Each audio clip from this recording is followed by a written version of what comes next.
Good morning dear friends. Thumbnail చూసారు కదా. ఈరోజు టాపిక్ వచ్చేసి major rock types and their characteristics. ఓకేనా. శిలలు, వాటి రకాలు, లక్షణాలు, అవి ఎన్ని రకాలుగా ఉంటాయి, ఇది ఈ టాపిక్. ఇవి ఈ ఈ టాపిక్ సంబంధించి చాలా రకాలు బిట్స్ అయితే వస్తున్నాయి. ఎవ్రీ డిఎస్సిలో ఈ టాపిక్ మీద బిట్ లేకుండా అయితే ఉండట్లేదు. సో నేను ఈరోజు ఈ టాపిక్ తీసుకున్నాను. ఆల్రెడీ ఫస్ట్ టాపిక్ నుంచి నేను ఇవన్నీ చేసేసాను, మీరు చూడండి ఒకసారి. ఇప్పుడు ఈరోజు ఈ టాపిక్ అనమాట.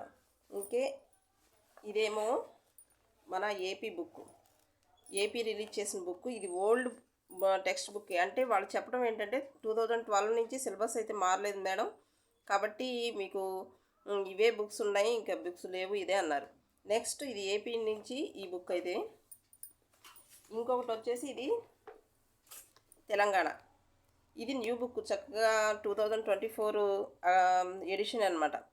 మనకి ఇది వరల్డ్ జియోగ్రఫీ కాబట్టి మొత్తం మనకి ఒకటే ఉంటుంది, మారదు. సిలబస్ అయితే మారదు. దీనిలో చాలా క్లియర్గా ఉంది. ఇది తెలంగాణ అని మీరు ఈ బుక్ దొరికితే మాత్రం వదలకండి, ఓకేనా. సేమ్ టాపిక్ అవే ఉంటాయి. ఆల్రెడీ నేను ఈ బుక్లోంచి కూడా నేను మీకు టాపిక్స్ చేసి చూపించాను. ఫస్ట్ అయితే నేను చూడండి, టాపిక్లోకి వచ్చేద్దాం. శిలలు, ప్రధాన రకాలు, వాటి లక్షణాలు. ఓకే. శిలలతో నిర్మించబడి ఉంది కాబట్టి ఘనరూపంలో ఉండే భూమి ఉపరితలాన్ని శిలావరణం అంటారు. శిలావరణం, శిల అంటే ఏంటి? గట్టిగా ఉండేదే కదా, ఘనరూపంలో ఉంటుందని అర్థం. గ్రీక్ భాషలో లిథోస్ అంటే శిల, స్పేయర్ అంటే ఆవరణం అనమాట. లిథోస్పియర్ అంటారు శిలావరణం, శిలలు అంటే. ఓకే.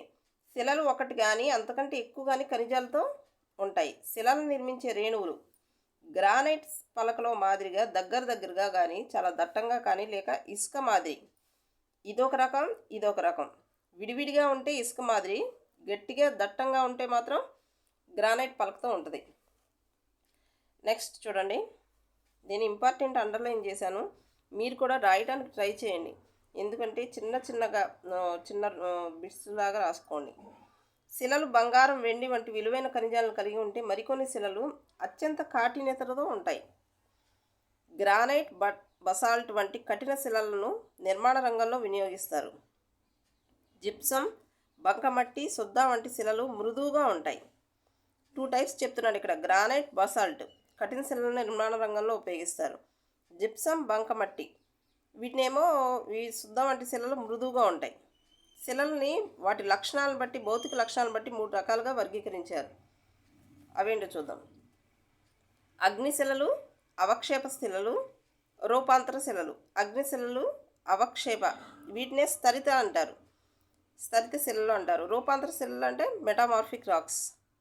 అగ్నిశిలలు చూడండి, అగ్ని నుంచి ఏర్పడ్డ శిలలు, అంటే అగ్నిపర్వత ప్రక్రియ వలన ఏర్పడతాయి అన్నమాట.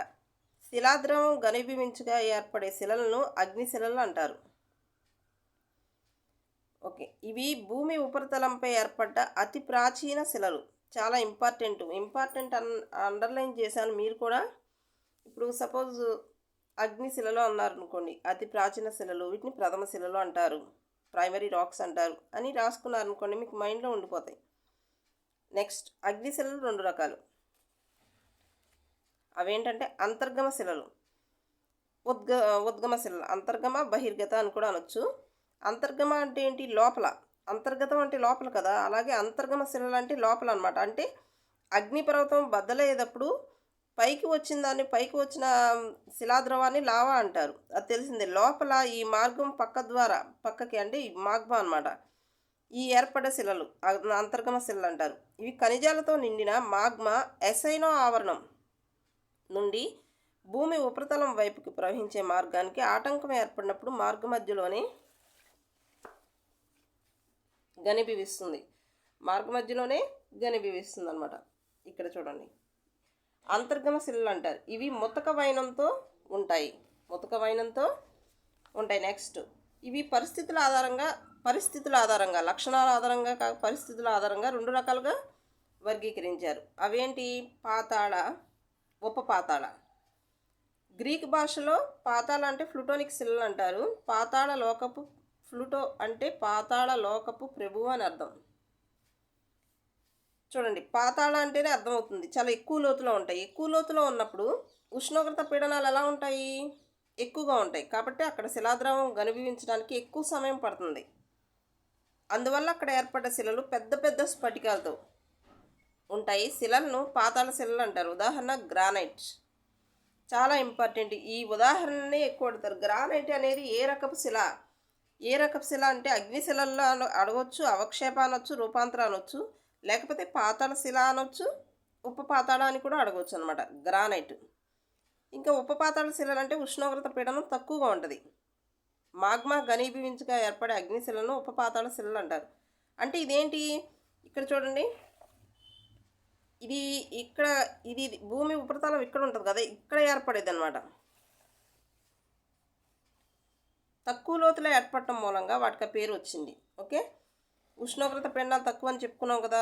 శిలాద్రవం తక్కువ సమయంలో ఘనీభవిస్తుంది కాబట్టి ఈ శిలలోని స్ఫటికాలు అంతకంటే చిన్న పరిమాణంలో ఉంటాయి. ఉదాహరణ డయోరైట్.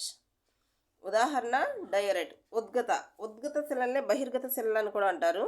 ఇవేంటంటే బయటకు వచ్చిన శిలాద్రవాన్ని ఏమంటారు? లావా అంటారు. మాగ్మా భూమి ఉపరితలాన్ని చేరగానే అందులోని వాయువులు వాతావరణంలో కలిసిపోతాయి. అప్పుడు దాన్ని ఏమంటారు? లావా అంటారు. భూమి ఉపరితలం మీద ఉష్ణోగ్రత పీడనాలు చాలా తక్కువగా ఉంటాయి కాబట్టి భూపటలంలోని రంధ్రాలు, పగుల ద్వారా బయటపడ్డ లావా ఆయా ప్రాంతాలకు సమీపంలో అతి తక్కువ సమయంలో ఘనీభవిస్తుంది. ఇక్కడ ఏర్పడే స్ఫటికాలు కంటికి కనబడినంత సూక్ష్మ పరిణామంలో ఏర్పడ్డాయి. ఉదాహరణ బసాల్ట్ శిలలు దేనికి ఉదాహరణ? ఉద్గత శిలలు లేకపోతే బహిర్గత శిలలకు ఉదాహరణ. ఇక్కడ చూడండి, అగ్నిశిలల యొక్క విశిష్ట లక్షణాలు చాలా ఇంపార్టెంట్. మనకు అడిగిందే క్యారెక్టరిస్టిక్స్ కదా. పెద్ద పరిమాణంలో ఉంటాయి, ముద్దగా ఉంటాయి, కఠినంగా ఉంటాయి. అగ్నిపర్వత క్రియ మూలంగా ఏర్పడతాయి కాబట్టి వాటిలో శిలాజాలు ఉండవు. వీటిలో అనేక బీటలు ఉంటాయి, అతుకులు ఉంటాయి. అణువులు అతి దగ్గరగా ఒత్తపడి ఉంటాయి కాబట్టి అప్రవేశ యోగ్యమైనవి, అంటే ప్రవేశించడానికి వీలు లేవు. గట్టిగా ఉంటాయి కదా, ముద్దగా అతుక్కుపోయి ఉంటాయి కాబట్టి అణువులు అనేవి ప్రవేశించలేవు. నెక్స్ట్, అవక్షేప శిలల్ని స్థలిత శిలలు అంటారు. క్రమక్షయ కారకాలైన నదులు, పవనం, అంతర్భూజలం, హిమాని నదాలు, మహాసముద్ర తరంగాలు, ప్రవాహాలు, ఇసుక, ఒండ్రు, బంకమన్ను, ఒకప్పటి జీవరాశుల అస్థిపంజర అవశేషాలు మొదలైన అవక్షేపాలను బహిరంగ మైదానాలు, లోయతలాలు, ప్రవాహాలు, సరస్సుల భూతలాలు, మహాసముద్ర భూతలాలపై రేణువులుగా నిక్షేపిస్తాయి. అవక్షేపం అంటే ఈ అడుగు భాగాన్ని చేరిపోవడం అన్నమాట. అంటే ఏంటి? తగ్గిపోవడం. అట్టి శిలల్ని రాతి పొరలుగా ఏర్పడతాయి. అట్టి శిలల్ని అవక్షేప శిలలు అంటారు.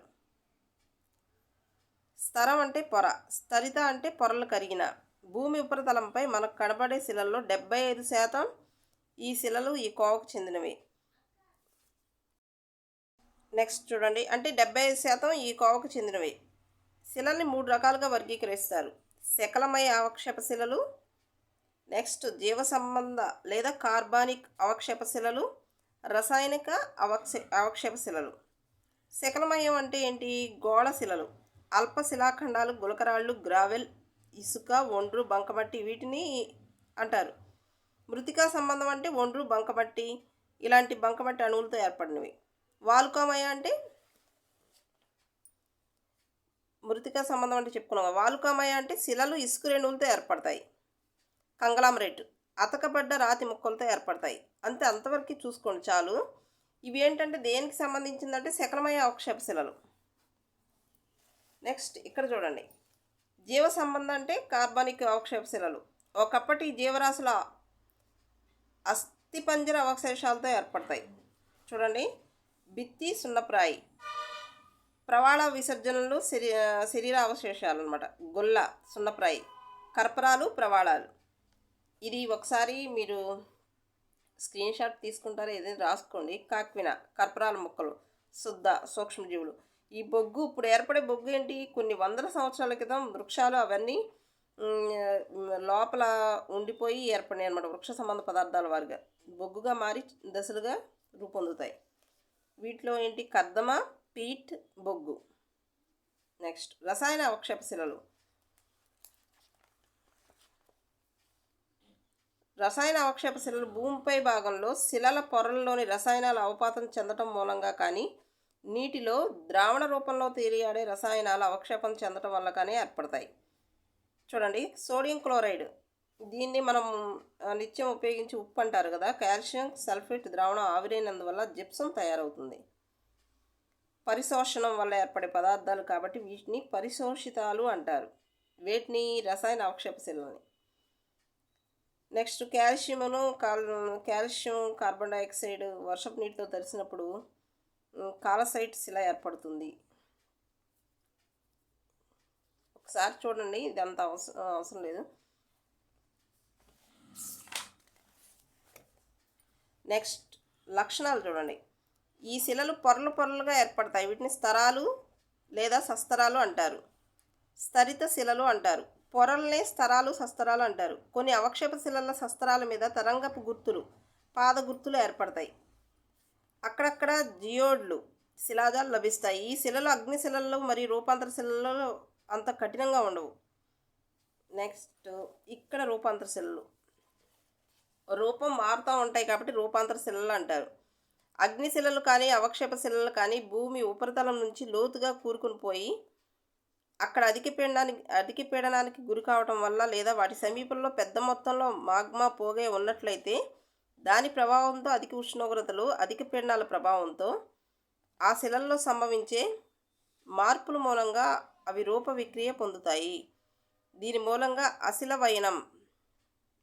ఆశిలవైనం మరియు ఖనిజాలతో సంబంధించి కొత్త శిలలు ఇవి. ఓకే, ఇక్కడ చూడండి, రూప విక్రియ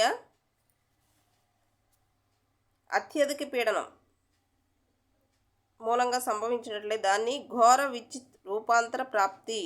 ఇది ఇంపార్టెంట్. పీడనం వల్ల ఏర్పడితే ఘోర విచిత్ రూపాంతర ప్రాప్తి లేదా గతిశీల రూపాంతర ప్రాప్తి అంటారు. ఇది నేను ఒకసారి ఎప్పుడో చూశాను బిట్ అయితే.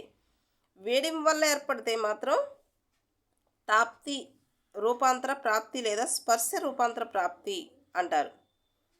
పీడనం వల్ల ఏర్పడితేనేమో ఘోర విచిత్ అంటారు. వేడిం వల్ల ఏర్పడితే తాప్తి రూపాంతర ప్రాప్తి లేదా స్పర్శ రూపాంతర ప్రాప్తి అంటారు. పై రెండు కారణాల వల్ల సంయుక్త ప్రభావంతో ఏర్పడితే ప్రాంతీయ రూపాంతర ప్రాప్తి అంటారు. అంటే పీడనం వేడిమి రెండు ఉంటాయన్నమాట. నెక్స్ట్ ఇక్కడ చూడండి, అగ్నిశిలలు. ఇది చాలా ఇంపార్టెంట్. ఇప్పుడు వరకు నేర్చుకున్న వాటికి అగ్నిశిలలకి గ్రానైట్ షిఫ్ట్, పట్టీలు కలిగింది. షిఫ్ట్ నీస్ అంటే పొరలుగా ఏర్పడింది. అవక్షేప శిలలకు ఉదాహరణ షేల్, ఇసుకరాయి, సున్నప్రాయి, బొగ్గు. షేల్ అంటే పలకరాయి, ఇసుకరాయి అంటే క్వార్జ్, సున్నప్రాయి పాలరాయి, బొగ్గు అంటే గ్రాఫైట్, వజ్రం. ఇవి గట్టిగా ఉంటాయి కాబట్టి కఠినంగా ఉంటాయి. నెక్స్ట్ లక్షణాలు, చాలా కఠినంగా ఉంటాయి. శిలాజాలు అరుదుగా లభిస్తాయి. శిలల్లో తేలిక ముదురు రంగు పట్టీలు ప్రత్యామ్నాయ వరుసల్లో ఏర్పడతాయి. పొరలుగా ఏర్పడ్డ పెద్ద పెద్ద స్ఫటికాలు కనపడతాయి. ఛిద్రాలు, రంధ్రాలు ఏర్పడవు.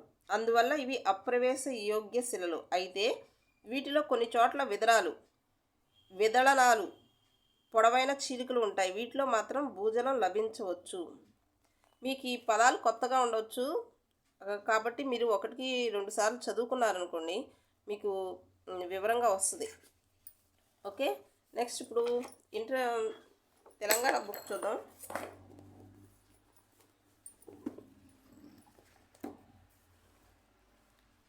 దీనిలో ఏం పెద్ద మార్పులు లేవు.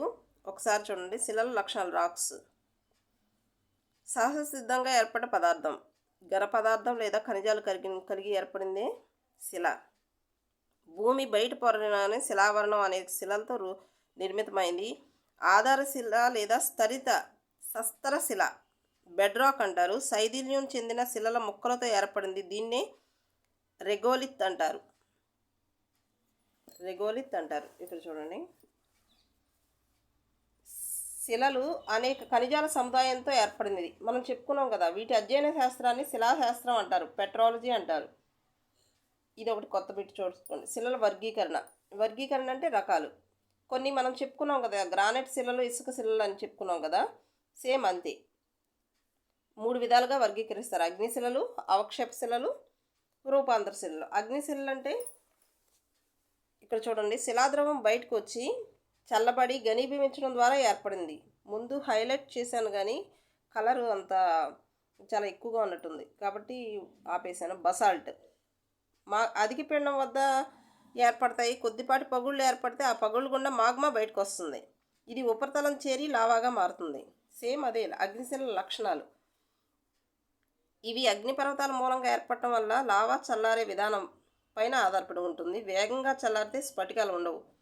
మాతృశిల అంటారు, ప్రథమశిల అంటారు, ప్రాథమిక శిలలు అని కూడా అంటారు. గుండ్రని సూక్ష్మ రేణువులు ఉండవు. వివిధ ఆకారాలున్న స్ఫటికాలు ఉంటాయి. పొరలు పొరలుగా ఉండవు కాబట్టి వీటిని అస్తరిత శిలలు అంటారు. వీటిలో అక్కడక్కడ దీర్ఘ చతురస్రాకారంగా ఉన్న పెద్ద సందులు ఉంటాయి. నీటిని తమలో నుండి తేలిగ్గా పారనీయవు, తొందరగా శిథిలం కావు. శిలాజాలు ఉండవు అన్నాడు. శిలాజాలు ఉండవు. శిలాజాలు అంటే ఏం లేదు, జంతువులు మొక్కలతో సహజీవుల యొక్క సంరక్షించబడిన అవశేషాలు. ఇది ఎక్కడో దొరికితే నేను రాశాను. కొన్ని ఆమ్ల గుణాలు, కొన్ని క్షార గుణాలు ఉంటాయి. ఇక్కడ చూడండి, భూపటలంలో 90% ఈ శిలలే ఉన్నాయి. నెక్స్ట్ అగ్నిశిలలు పదార్థంలోని రేణువుల పరిమాణాన్ని బట్టి 4 రకాలుగా విభజించారు. పెగ్మాటిక్ శిలలు రేణువుల పరిమాణాన్ని బట్టి, అంటే ఆకారాన్ని బట్టి అనమాట. అంటే నెమ్మదిగా స్ఫటికీకరణను సూచించి ఈ ఆకృతిని కలిగిన శిలనే పెగ్మాటిక్ అంటారు. కొన్ని మీటర్లకు ఉండి పెద్ద పెద్ద స్ఫటికాలు ఏర్పడతాయి. ఉదాహరణ గ్రానైట్.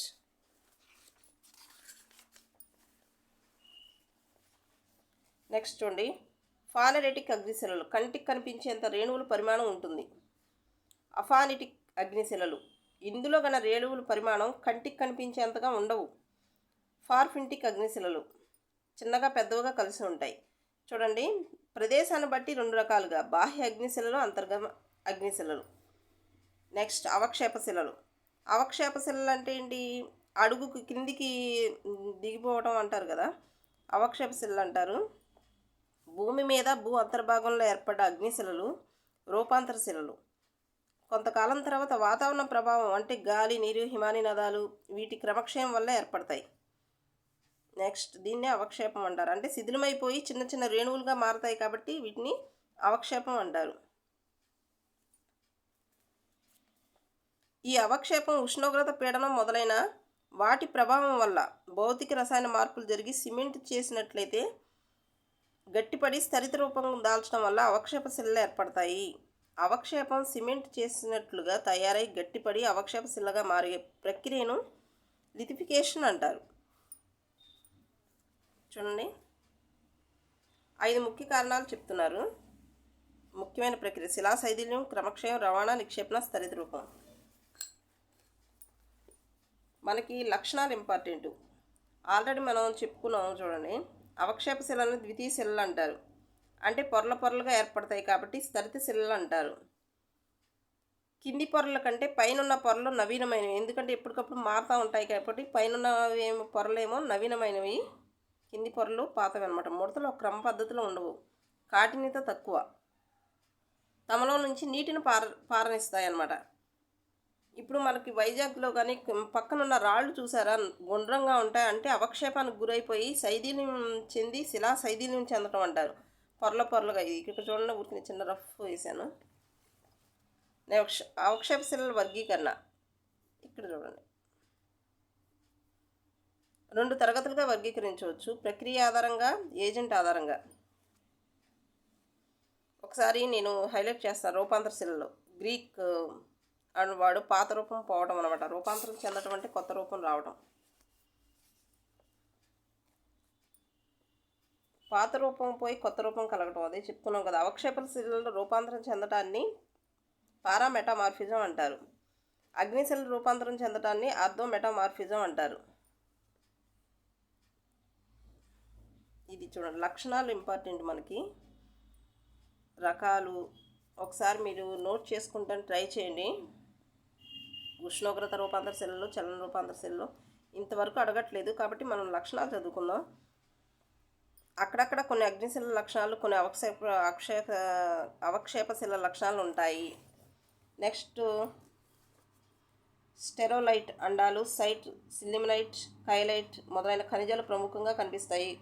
కొత్త స్ఫటికాలు ఏర్పడటం వల్ల ఈ ఖనిజాలు కొత్తగా ఆవిర్భవిస్తాయి.